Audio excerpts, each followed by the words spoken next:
Cette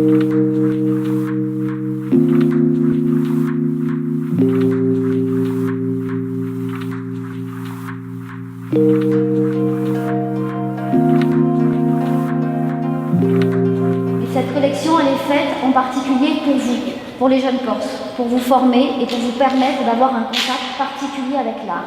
Donc c'est Annick et moi qui vous remercions et qui remercions vos professeurs de vous avoir menés ici. Aujourd'hui, c'est une très belle réussite pour nous. Et ce que font vos professeurs, c'est que vous puissiez avoir un accès, une formation à l'art, tout en restant en Corse. Vous avez une formation qui est de très haute qualité. Elle débute, ça fait quelques années. Au moins que les jeunes sachent qu'il y a un endroit où ils peuvent aller, comme au musée. Comme au musée, ils viennent au musée, ils voient des œuvres. Pourquoi, quand ils vont au FRAC, ils ne voient pas la collection? Parce que c'est ça qui est important, la collection.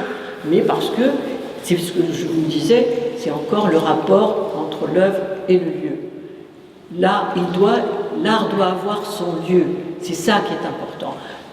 Et le lieu, que ce soit les musées, ce sont des temples laïques.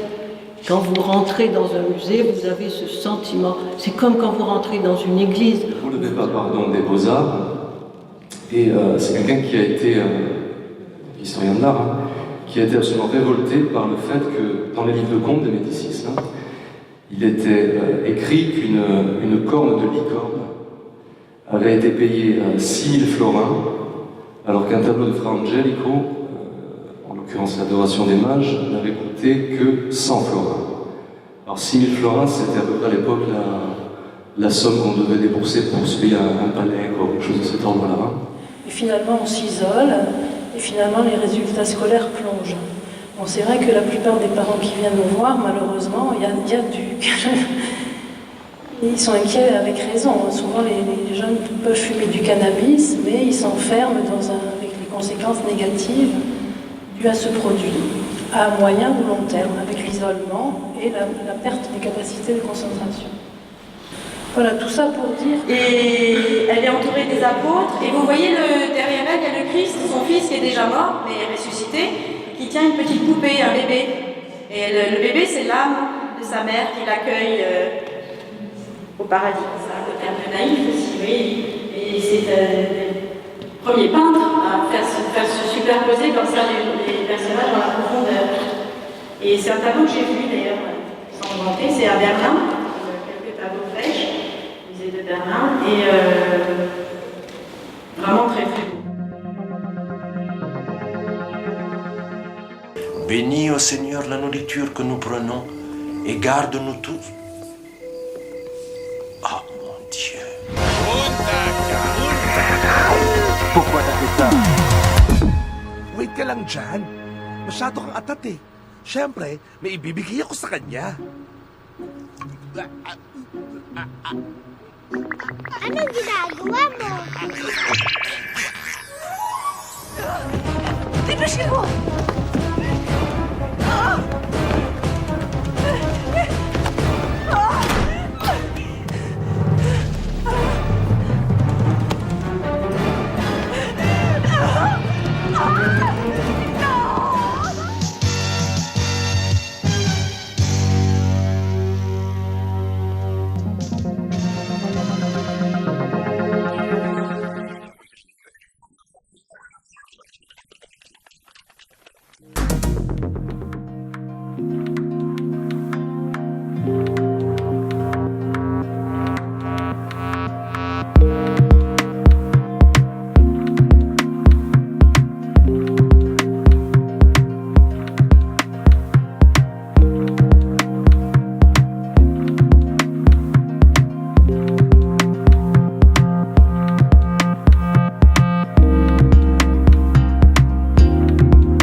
Et même, je vais aller plus loin, est-ce qu'il faut voir qu'il y a quelque chose, une peinture derrière? Est-ce qu'il n'y a pas seulement l'action de regard? Dans ma tête, c'est comme ça que ça se passe. Ce serait genre un tableau à peu près grand comme celui-là, qui serait flou. Après, il y aurait des scènes en accéléré où le personnage qui était seul au début ne bouge pas. Par contre, on voit tout le public autour de lui qui regarde les tableaux, qui lui est en accéléré, qui va dans tous les sens.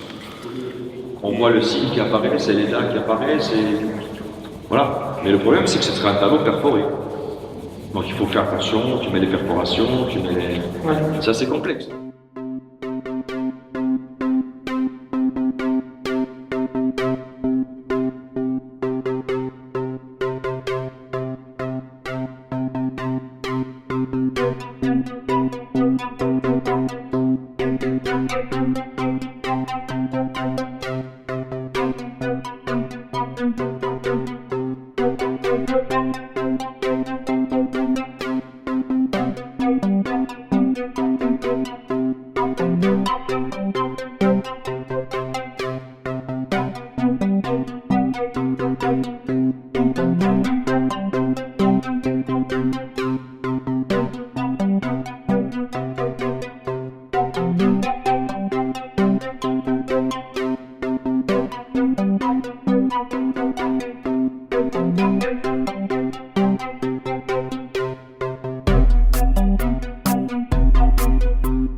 l'agence Force. Et il se trouve que ce monsieur est un grand collectionneur d'œuvres Napoléon Ier et Napoléon III. Et en 2016, il a vendu en France. Ça, c'est vers Ajaccio, mais ça a dû disparaître. Il y a même les couleurs ici. On a les bleus, là, les taureaux de couleurs.